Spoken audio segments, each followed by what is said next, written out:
He titulado este sermón The Moment El momento of de la Crisis. crisis. Todos Todos hemos estado viviendo very bajo strange circumstances. circunstancias extrañas últimamente y el mundo está en una crisis. Y pareciera que el mundo cristiano y los países cristianos están particularmente involucrados en esta crisis. Y todavía hay muchos que creen que esto solo es un reajuste momentario en la corriente de la historia. Dicen que las cosas volverán a la normalidad, todo estará bien. Esto no es la culminación que tanto hemos estado esperando. Hay aún tantas cosas que aún tienen que ser cumplidas. Y la gente dirá, no hay señales de los eventos proféticos cumpliéndose. Ellos no ven la marca de la bestia siendo introducida de una manera sigilosa. Ellos no ven que la imagen de la bestia está siendo formada ante nuestros ojos. Y en los grandes eventos de nuestro tiempo, ellos omiten esos elementos que encajan en la imagen profética.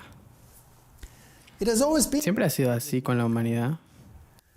Si retrocedemos en la historia al tiempo del diluvio, hubo profecías que decían que vendría una destrucción. Noé predicó durante 120 años de esta calamidad venidera. Y hubo una profecía que decía, cuando él muera, refiriéndose a Matusalem, la destrucción vendrá. Y él murió. Y la gente siguió con sus vidas como antes. No vieron la importancia de este evento, a pesar de que había sido específicamente profetizado. Y luego los animales empezaron a moverse de formas extrañas. Y los animales entraron al arca. 7 pares de animales limpios, un par de animales inmundos por cada especie. Y los científicos de la época dijeron que este es un fenómeno muy extraño y tenían muchas explicaciones de por qué estas cosas estaban sucediendo.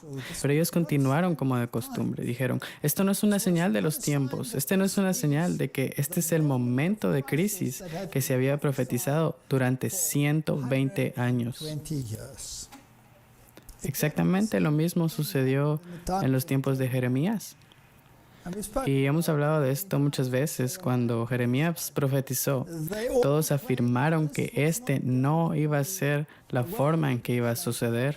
Después de todo, eran el pueblo de Dios y pensaban que Dios intervendría y que Él evitaría que estas cosas sucedieran. Ahora, si retrocedemos en la historia y miramos en algunos paralelismos en los tiempos de Jesús, entonces algunas cosas me vienen a la mente. Los discípulos habían sido preparados para lo que iba a venir.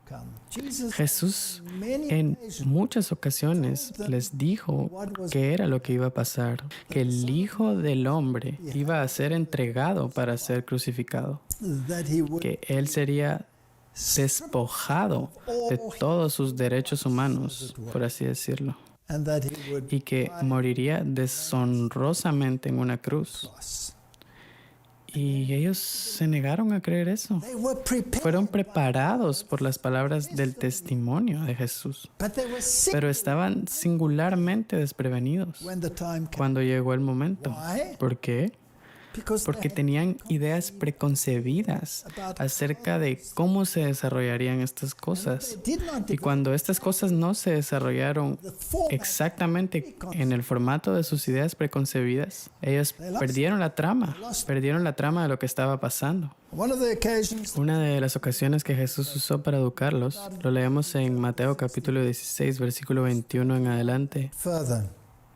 Desde entonces comenzó Jesús a declarar a sus discípulos y padecer mucho de los ancianos, de los principales sacerdotes y de los escribas, y ser muerto y resucitar al tercer día. Entonces Pedro, tomándolo aparte, comenzó a reconvenirle, diciendo, Señor, ten compasión de ti, en ninguna manera esto te acontezca. Pero él volviéndose dijo a Pedro: quítate delante de mí, Satanás. Me eres tropiezo, porque no pones la mira en las cosas de Dios, sino en las cosas de los hombres. Entonces, ¿por qué Pedro reaccionó así? Bueno, él había sido adoctrinado por la filosofía de los judíos toda su vida. Su concepto era totalmente diferente a lo que él había escuchado. Después de todo, ellos pensaban que eran los elegidos de Dios. Pero sus circunstancias evidenciaron otro escenario. Por ejemplo, estaban bajo la esclavitud de Roma.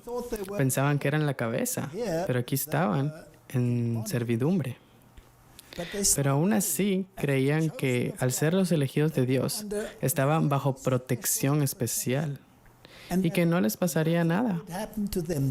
Las otras naciones serían destruidas, pero serían ellos elevados a nuevas alturas sobre los demás. Y esta era su mentalidad. Y aquí vino Jesús y les dijo que iba a sufrir, morir. Y su concepto era que Él los elevaría a esta nueva estatura y que sería coronado Rey de Reyes y Señor de Señores. Tenían una teología diferente.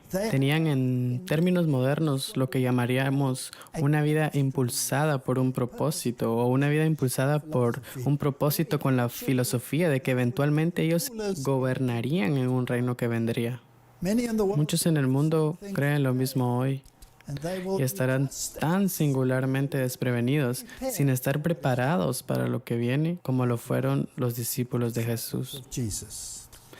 Así que Jesús les había advertido sobre sus tradiciones y sus interpretaciones de la palabra y les había dicho que estas tradiciones no estaban de acuerdo con la palabra de Dios.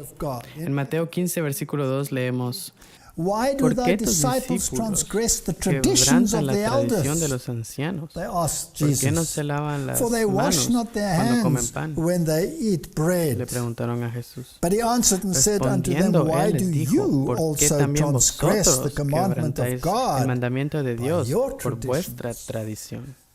Entonces nuestras tradiciones u opiniones son a menudo contrarias a la palabra de Dios. En Marcos 7, versículo 8 leemos: porque dejando el mandamiento de Dios, os aferráis a la tradición de los hombres, los lavamientos de los jarros y de los vasos de beber, y hacéis otras muchas cosas semejantes.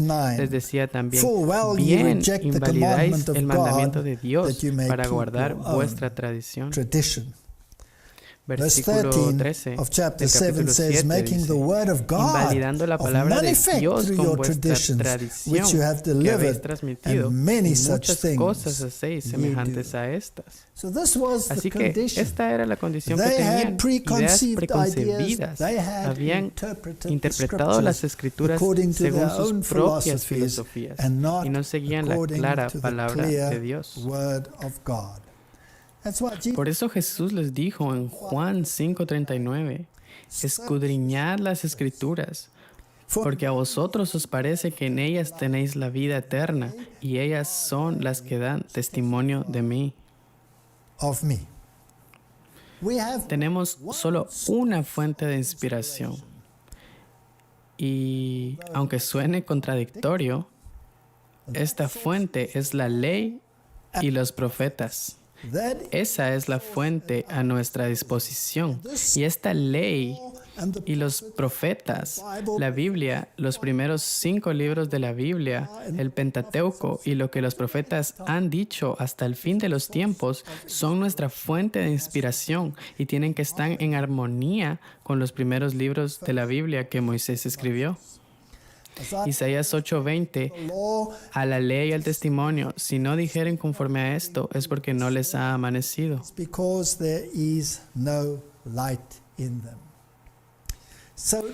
Así que ni filosofía ni psicología pueden suplir las necesidades del alma. Podrían ser una curita, podrían dar un alivio momentario, pero lo que el corazón realmente necesita es la palabra de Dios en su estado puro y sin adulterar. Si fue posible para los discípulos que habían pasado 3 años y medio con Jesús tener tales conceptos erróneos sobre lo que estaba a punto de ocurrir, ¿será posible que lo mismo le podría pasar a la humanidad en los tiempos finales? ¿Es posible que lo mismo pudiera sucederle a aquellos dentro de nuestras propias filas? La pregunta es, ¿cuál es la verdad? Debes comparar tus creencias con la Biblia. La Biblia es nuestra creencia, pero mucha gente dice no. Tenemos que poner nuestras creencias en posición y la Biblia debe estar en armonía con esas creencias. Quiero leerte una cita del Espíritu de Profecía sacada del conflicto de los siglos. Y dice: Roma le negó la Biblia al pueblo y exigió que en su lugar todos aceptasen sus propias enseñanzas. La obra de la Reforma consistió en devolver a los hombres la palabra de Dios. Pero ¿no se ve acaso que en las iglesias de hoy lo que enseñan a los hombres es a fundar su fe en el credo y en las doctrinas de su iglesia antes que en las Sagradas Escrituras? Hablando de las iglesias protestantes, Carlos Becher dice: retroceden ante cualquier palabra severa que se diga contra sus credos con la misma sensibilidad con que los santos padres se habrían estremecido ante una palabra dura pronunciada contra la veneración creciente que estaban fomentando por los santos y los mártires. Las denominaciones evangélicas protestantes se han atado mutuamente las manos de tal modo que nadie puede hacerse predicador entre ellas sin haber aceptado primero la autoridad de algún libro aparte de la Biblia. No hay nada de imaginario en la aseveración de que el poder del credo está ahora empezando a proscribir la Biblia, tan ciertamente como lo hizo Roma, aunque de un modo más sutil. Sí, nosotros estamos en este peligro de que nuestras ideas preconcebidas o incluso algunos de nuestros credos puedan interferir en el camino de la verdad. Y en el tiempo que estamos viviendo, necesitamos saber dónde estamos parados. Necesitamos saber qué va a pasar. No vaya a ser que nos agarre desprevenidos como a los discípulos. Si volvemos a la historia de esta iglesia, en 1888 hubo una crisis y la gente tenía ideas preconcebidas y en ese entonces no estaban preparados para aceptar el mensaje de la justificación por la fe, y aunque sabemos que este es el pilar central de la salvación, y causó la mayor crisis, y Dios tuvo que posponer los mismos eventos que habrían guiado al fuerte pregón del mensaje final a la humanidad, porque el pueblo de Dios en sus corazones y sus mentes no estaban preparados. Si volvemos a la época de Jesús y miramos el momento de la entrada triunfal, ¿qué debió haber pasado por la mente de los discípulos? Recuerda ahora que Jesús les había dicho lo que iba a suceder. Les había dicho que iba a ser entregado para ser crucificado. Y aquí en la entrada triunfal, Él está montado en un culto y la multitud está animada y están dispuestos a hacerlo rey. Seguramente todo lo que Jesús les había dicho antes simplemente se les escapó de su mente. Miraron las circunstancias que estaban en armonía con su teología y perdieron totalmente el punto de a dónde iban y qué era lo que iba a pasar. En ese fiel día, cuando Jesús entró en Jerusalén, donde los escribas y los fariseos se regocijaron? La respuesta es no. Lo reprendieron y le dijeron que reprendiera a sus discípulos. Y él les dijo que si estos callaran, las piedras clamarían. Y luego intentaron atraparlo y enviaron sus mentes más brillantes para atraparlo.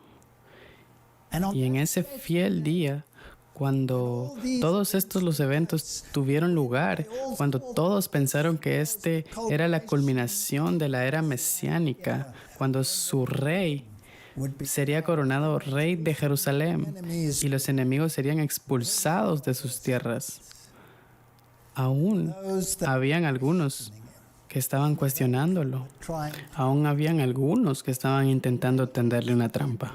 Y luego él limpia el templo. ¡Qué situación! Por segunda vez él limpió el templo y ellos se esparcieron fuera de su templo con su dinero y con sus animales y se fueron. Y luego se sentó y enseñó a las personas y todos los niños pequeños vinieron y se acercaron, se sentaron en su regazo y los niños pequeños estaban riendo.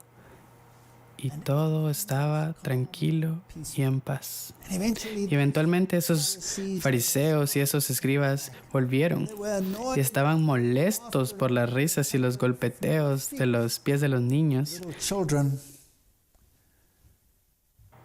Y de nuevo, este odio vino a sus mentes. Y luego los reprendió. Y el mensaje de Mateo 23... ¡Ay de vosotros, escribas y fariseos! Y esa lista de reproches debe haber cortado sus corazones. Y luego se levantó y salió del templo por última vez. ¡Qué experiencia! El que era la esencia misma de lo que el templo representaba, dejó el templo y su casa se convirtió para ellos desolada. Las palabras de duelo en Lucas 13:34, Jerusalén, Jerusalén, que matas a los profetas y apedreas a los que son enviados a ti. ¿Cuántas veces quise juntar a tus hijos como la gallina sus polluelos debajo de sus alas y no quisiste? He aquí vuestra casa os es dejada desierta. Y os digo que no me veréis hasta que llegue el tiempo en que digáis, bendito el que viene en el nombre del Señor. Y luego vienen los eventos de la Santa Cena. Los discípulos todavía tenían la esperanza de que las cosas cambiarían. Todavía estaban discutiendo entre ellos en cuanto a quién fue el más grande entre ellos, incluso en camino a esa última cena. Y en esa última cena, Jesús les dice otra vez que Él sería negado por esos mismos discípulos que habían estado con Él durante 3 años y medio. Y en Mateo 26:30 dice, y cuando hubieron cantado el himno, salieron al monte de los olivos. Entonces Jesús les dijo, todos vosotros os escandalizaréis de mí esta noche. Porque escrito está, heriré al pastor y las ovejas del rebaño serán dispersadas. Pero después que haya resucitado, iré delante de vosotros a Galilea. Respondiendo Pedro le dijo, aunque todos se escandalicen de ti, yo nunca me escandalizaré. Jesús le dijo, de cierto te digo, que esta noche, antes que el gallo cante, me negarás 3 veces. Y Pedro le dijo, aunque me sea necesario morir contigo, no te negaré. Y todos los discípulos dijeron lo mismo. El momento de crisis ya había llegado. ¿Estaban preparados? No. Estaban singularmente desprevenidos. Estaban llenos de valentía. Estaban llenos de confianza en ellos mismos. Y así será al final de los tiempos, de nuevo. En el huerto del Getsemaní, ¿qué podemos deducir de lo que les pasó a los discípulos? Porque tengo un terrible sentimiento de que estamos en el mismo borde de los eventos finales y pareciera que estamos condenados a repetir los mismos errores que cometieron los discípulos. Mateo capítulo 26, versículo 36 dice: Entonces llegó Jesús con ellos a un lugar que se llama Getsemaní y dijo a sus discípulos: Sentaos aquí, entre tanto que voy allí y oro. Y tomando a Pedro y a los dos hijos de Zebedeo, comenzó a entristecerse y a angustiarse en gran manera. Entonces Jesús les dijo: Mi alma está muy triste hasta la muerte. Quedaos aquí y velad conmigo. Nótense esas palabras: velad conmigo. Yendo un poco adelante, se postró sobre su rostro llorando y diciendo: Padre mío, si es posible, pase de mí esta copa, pero no sea como yo quiero, sino como tú. Vino luego a los discípulos y los halló durmiendo. Y dijo a Pedro: ¿Así que no habéis podido velar conmigo una hora? Entonces, ¿qué vemos aquí? ¿Qué tipo de paralelo vemos aquí? ¿Cuál es el estado de la iglesia en el fin del tiempo? ¿No es la iglesia de la Odisea? ¿No es una iglesia dormida? ¿No es una iglesia que piensa que es rica y con muchos bienes y sin embargo están dormidos? Aquí en el momento de la crisis, los discípulos están dormidos. Y Jesús va hacia ellos y le dice a Pedro: ¿Así que no habéis podido velar conmigo por una hora? Velad y orad para que no entréis en tentación. El espíritu a la verdad está dispuesto, pero la carne es débil. Otra vez se fue y oró por segunda vez diciendo: Padre mío, si no puede pasar de mí esta copa sin que yo la beba, hágase tu voluntad. Vino otra vez y los halló durmiendo. Otra vez. Porque los ojos de ellos estaban cargados de sueño. Y dejándolos se fue de nuevo y oró por tercera vez diciendo las mismas palabras. Entonces vino a sus discípulos y les dijo: Dormid ya y descansad. He aquí, ha llegado la hora y el Hijo del Hombre es entregado en manos de pecadores. El momento de crisis había venido y los discípulos estaban dormidos.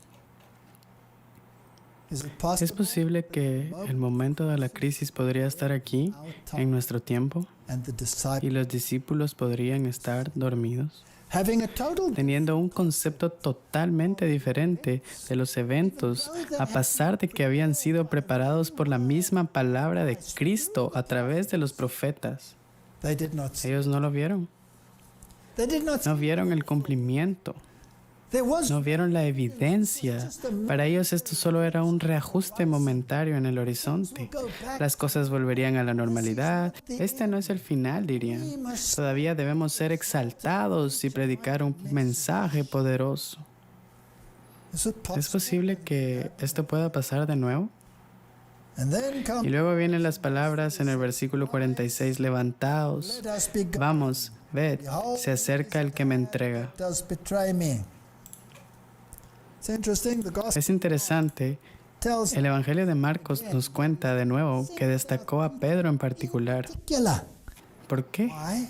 Porque Pedro había sido tan audaz. Pedro había sido el que dijo que yo no, Señor, no te abandonaré.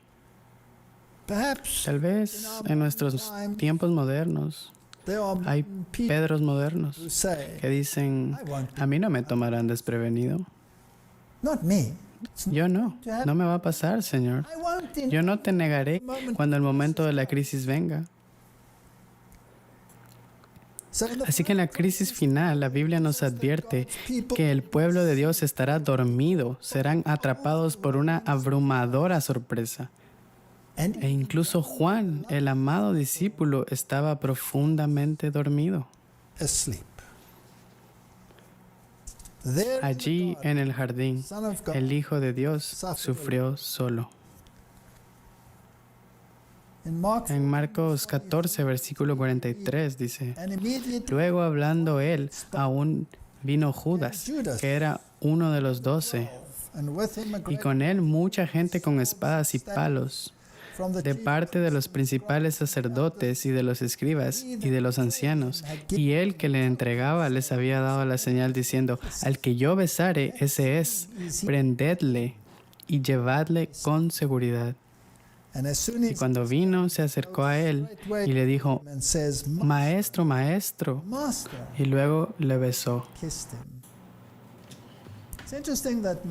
Es interesante que en Mateo 26:50 nos cuenta que Jesús lo llamaba amigo.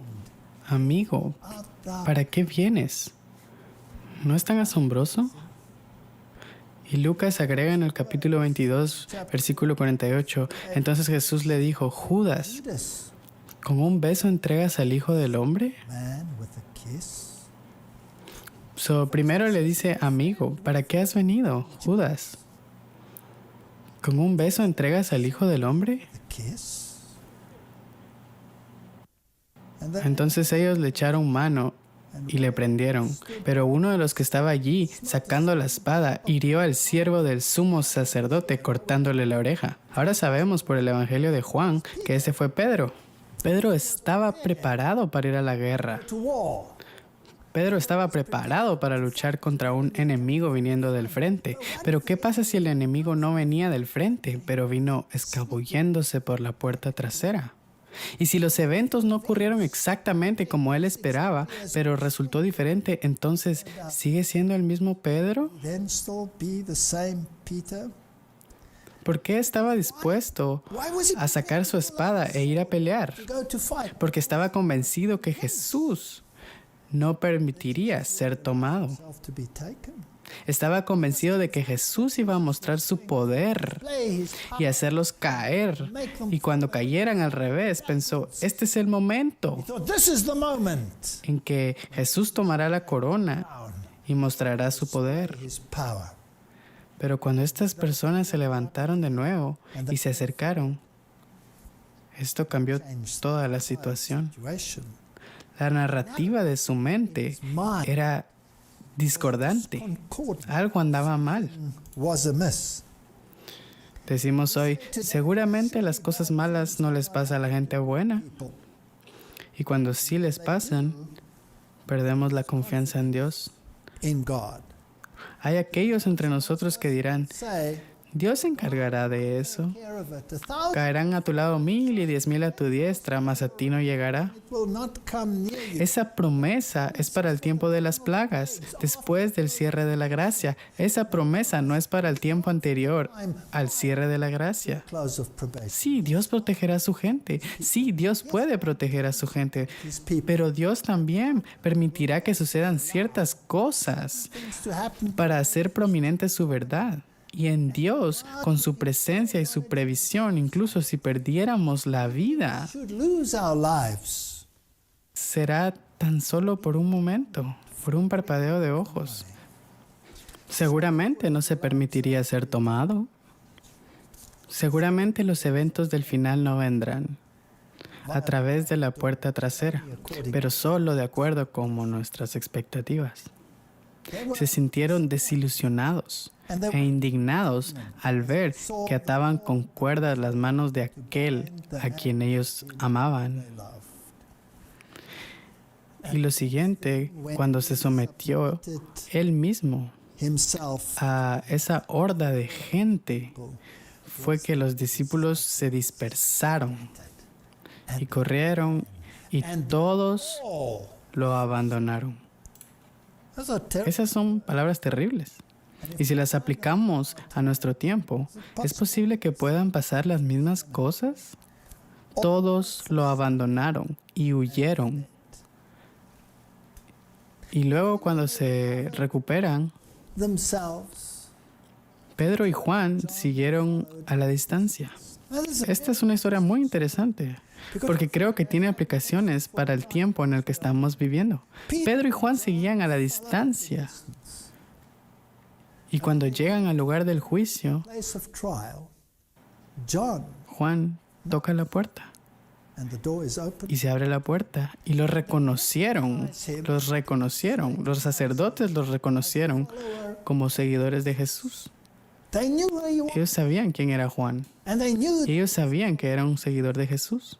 But in Pero en su mente pensaban, si nosotros permitimos que este joven, was just a young. recordemos que Juan era tan solo un joven, si permitimos que este joven entre, quizás cambiará de opinión sobre el mentado Mesías, When he sees cuando ve cómo el que llaman rey es puesto a prueba. being put to trial, and then he Y will. luego se dará cuenta que él era solo un So the impostor. priest says, Entonces el sacerdote dice, ¿puedes entrar?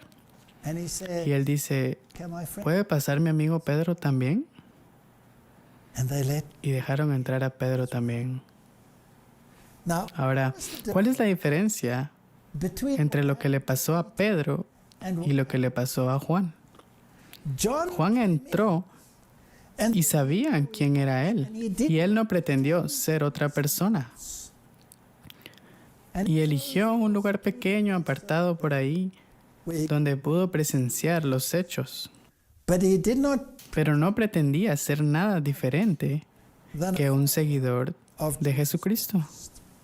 But Pero Pedro took a. tomó un rumbo diferente. He presented Él presunciosamente tomó su lugar at the fire because it was a very. en la fogata, porque hacía mucho frío esa noche, donde estaban todos los burladores parados alrededor, y él fingió ser uno de ellos. So he joined the crowd. Así que se unió a la multitud, Noticed him, y finalmente uno de ellos lo notó y dijo, ¿qué tú no eres uno de ellos? and he denied it. Y él no negó, Denied it. Woman, I lo know negó. him not. Mujer, no le conozco. So he concealed his real Así que character. él ocultó su verdadero carácter. No quería ser reconocido. Assuming an air of Y en asumir un aire de indiferencia, se colocó en el suelo del enemigo. this, he was surprised. Además de esto, estaba sorprendido y enojado que Jesús se humillaría y a sus seguidores sometiéndose pasivamente a tal tratamiento. Pedro estaba actuando una mentira. And when again he was charged Y cuando nuevamente fue acusado de ser uno de ellos, with a curse. lo negó con una maldición. No lo conozco. So what was the difference? Entonces, ¿cuál es la diferencia? Que estaba actuando una mentira. One of Y cuando le dijeron, seguramente tú eres uno de ellos, porque eres Galileo y tu habla concuerda con eso. into a rage. Entonces con esto Pedro se enfureció y para engañar completamente a sus interrogadores y para justificar su carácter asumido, negó a su amo con maldiciones y juramentos e inmediatamente el gallo cantó en la tercera hora. Y luego se dio la vuelta y vio esa mirada que Devastated. lo devastó. And he Y él salió corriendo y lloró amargamente. bitterly. So what was Peter Entonces, done for? ¿cuál fue la caída de Pedro? He assumed, Asumió un personaje que no era suyo. he Él pretended fingió ser uno de to ellos. be one of them. Is there something? ¿Hay algo que podemos tomar de esto? What was his ¿Cuál first fue su primer error, si pensamos? First mistake. Su primer error He was sleeping. fue que estaba durmiendo.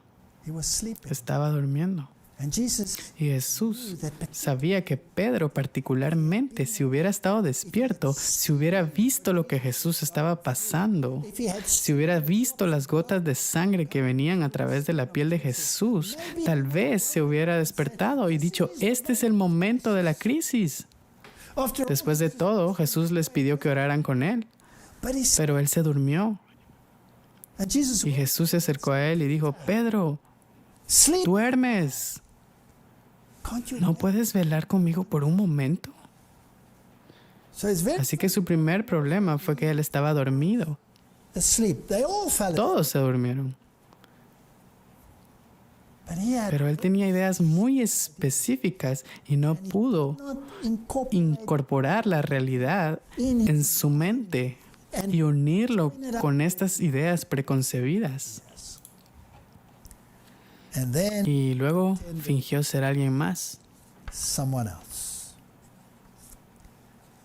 Now, don't we do this? Nosotros no hacemos lo mismo. Don't we ¿No pretend? pretendemos a veces ser como todas las otras iglesias? Aren't we just? ¿Acaso somos tan solo otra denominación evangélica? When we sit in it, Cuando nos sentamos en los concilios ecuménicos decimos, we are somos diferentes, somos discípulos de Jesús, creemos en la ley y en el testimonio testimony. And we y creemos en la implementación implement de la marca de la bestia y queremos advertir a todos contra esto. ¿O pretendemos for por the el bien del momento ser como todos los demás? ¿Ser one of uno de ellos? John Juan se sentó a un lado, no se preparó a sí mismo or pretend. o pretendió ser otra persona. And Y then tal vez deberíamos hacer lo mismo nosotros. we should not No deberíamos fingir be what we que somos algo que no somos. we Nosotros tenemos un llamado muy específico and the, y el momento de crisis has. se ha levantado. Isn't it a ¿No es una historia triste que Jesús encontró so little tan poco consuelo en ese momento de crisis? crisis? And I Y want me pregunto cuántos en nuestra iglesia estarán ahí para consolarlo. to console him. Leemos en Marcos capítulo 15 y versículo 21 que Jesús iba a ser Going to crucificado. Cuando llevó esa cruz y ya no pudo soportar su peso, that que obligaron a Simón de Cirene, que venía del campo, the country el padre de, y luego menciona los nombres en Marcos 15, 21, one Alejandro y Rufo were the, eran los hijos de este Simón, para que le llevase la cruz. now this, Ahora, este Simón no era un discípulo de Jesús. Él iba para otro lado, he wasn't, no estaba siguiendo la cruz. but the, Pero los dos hijos, ellos sí eran discípulos de Jesús. in the book En el libro de Romanos, capítulo 16, versículo 13, hay una referencia a Rufo. now whether Ahora, si este es el mismo Rufo, no lo sabemos. Pero sin embargo, existe la posibilidad, porque sabemos que el espíritu de profecía, the son que el hijo de Simón, Rufo, was era indeed a follower, de hecho un seguidor de Jesús. but their father, Pero su padre era indiferente. and here Y aquí tuvo una oportunidad y él llevó esa cruz. Y mientras llevaba esa cruz y vio el comportamiento de Jesús Jesus y fue testigo de los eventos de ese día, and y al ver la actitud de Jesús y las palabras que dijo, y cuando when he vio la oscuridad que vino sobre la tierra, y cuando vio el terremoto, él fue conmovido, convencido, y se convirtió en un discípulo en ese mismo día. Sus hijos eran creyentes. Lo leemos en el espíritu de profecía. prophecy. Y el otro que estaba allí para consolarlo era el ladrón de la cruz, The one who el que dijo, Señor, acuérdate de mí went out cuando vengas en tu reino. Y Jesús le dijo, de cierto te digo, que hoy estarás conmigo en el paraíso. in paradise. Concretamente le dijo, de cierto te digo hoy, Today, que estarás conmigo en el paraíso. in paradise. El segundo consuelo, un ladrón en la cruz, un hombre que caminaba en sentido contrario. Way. Y el tercer consuelo fue el centurión. En Mateo 27, versículo 54 dice, el centurión y los que estaban con él guardando a Jesús vio el terremoto And those y las cosas que habían sido hechas, y ellos temieron en gran manera y dijeron, verdaderamente este es el Hijo de Dios. when Y they cuando fueron testigos de los eventos de ese día, ellos fueron convencidos. and Y here aquí están tres individuos, un ladrón, a thief un hombre que iba para otro lado way, y un centurión de corazón endurecido. and they Y were los tres fueron convencidos por los eventos de esos momentos. Y yo creo que el final de los tiempos será exactamente igual. I believe Creo que tendremos militares que dirán, seguramente esta era la verdad que fue predicada sobre el mensaje de los tres ángeles. I believe Creo que el ladrón en la cruz y el criminal en la cárcel dirá, Señor, recuérdame. remember me. Y creo que la gente que va caminando por otra ruta girarán y serán testigos de los eventos finales y serán convertidos en discípulos de Jesús. Estaba Nicodemo y estaba José. Y cuando vieron los eventos de ese día, cuando vieron ese terremoto y cuando vieron ese sol siendo oscurecido y cuando vieron esas piedras saliendo del suelo y las tumbas que se abrían y cuando vieron que esas tumbas se sacudían, su fe fue establecida. Cuando ellos escucharon y vieron la cortina rasgada de arriba abajo, su fe fue establecida. Pero la triste verdad es que un discípulo de pie ante la cruz, Juan, el que no había fingido ser alguien más, pero que tenía firmemente, a pesar de que estaba dormido, a pesar de que huyó, en ese gran día, él fue el que junto con Nicodemo y José fueron a enterrar a Jesús. ¡Qué historia! ¿No es asombroso que la naturaleza inanimada reconoció al Hijo de Dios en ese día? Mientras que los que deberían haber sido más cercanos a Él no estaban por ningún lado, excepto Juan y un puñado de mujeres. En el nacimiento de Cristo leemos que el ángel estrella en los cielos había conocido a Cristo y había conducido a los videntes al pesebre donde yacía. Las huestes celestiales lo habían conocido y cantó su alabanza sobre las llanuras de Belén. El mar había reconocido su voz y fue obediente a su comando. Las enfermedades y la muerte habían reconocido su autoridad y se dieron su presa a su demanda. El Hijo lo había conocido y escondió su rostro de la luz de la vista de su agonizante angustia. Las rocas lo habían conocido y se estremecieron en fragmentos a su llanto agonizante. Aunque la naturaleza inanimada reconoció y dio testimonio de Cristo, que era el Hijo de Dios, aún así los sacerdotes y los gobernantes no reconocieron al Salvador. Rechazaron la evidencia de su divinidad y endurecieron sus corazones contra la verdad. No eran tan susceptibles como las rocas de granito en las montañas. Espíritu de Profecía, volumen 3, página 170. Ahora, ¿cómo aplicamos esta historia a nuestro tiempo? Estamos viviendo en circunstancias muy similares.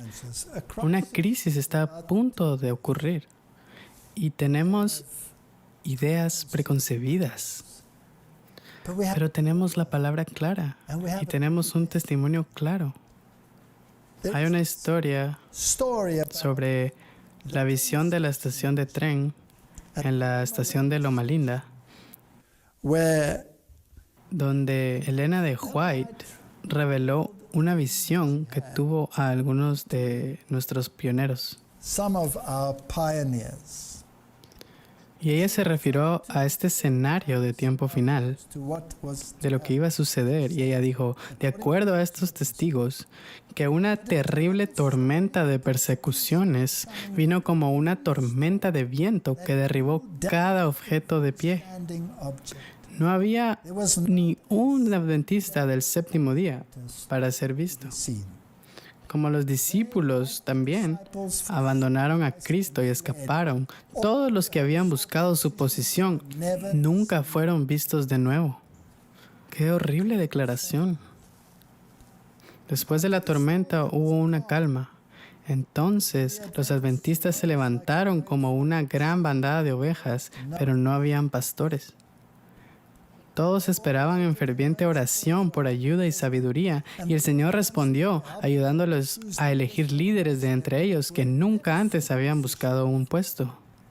Rezaron fervientemente por el Santo Espíritu que se derramó sobre ellos, haciéndolos completamente listos para el servicio. Entonces fueron adelante, claros como la luna, claros como el sol y terrible como un ejército con estandartes para dar el mensaje al mundo. Yo estaba asombrada. Y me pregunté si eso se aplicaba incluso a nuestra universidad en los Estados Unidos. Y vino la respuesta a mí. La visión aplicaba a todo el mundo denominacional. Hermanos y hermanas, es posible que las voces que suben y nos dicen que esta no es una crisis, no será así para ti, vendrán de una manera diferente. Este es solo un reajuste en la historia. Que esas voces pueden ser muy sorprendidas un día. ¿No es esto una posibilidad? ¿Es posible que algunos de nosotros pretendamos ser lo que no somos? ¿Es posible que algunos de nosotros intentemos redirigirnos? Quiero advertir a nuestra gente hoy, no escuches voces que intentan canalizar el mensaje de los 3 ángeles en otros temas, como las cuestiones de justicia social de nuestro tiempo. No escuches esas voces. Que tenemos órdenes de marcha muy particulares. Tenemos que hablar sobre un gran momento de crisis que está ante el pueblo de Dios. Y tenemos que pasar por ese tiempo de crisis. Así que no escuches esas voces. No escuches esas voces que intentan decirte que Jesús era un activista de justicia social, porque su reino no era de este mundo. Tenemos que dirigir las mentes a otro reino, a uno que se establecerá. No escuches voces que intentan intimidarte poniéndote etiquetas para ti como teóricos de la conspiración, radicales derechistas u otras frases de escándalo, o a esos que le predican a cualquiera que predica el mensaje de los 3 ángeles. No los escuches. No escuches voces que intentan decirte que los pioneros de esta iglesia estaban desinformados e influenciados por el pensamiento prejuicioso de la hora. No los escuches. No escuches voces que intentan decirte que Roma ha cambiado o no es lo que los reformadores dijeron que era, es decir, el anticristo.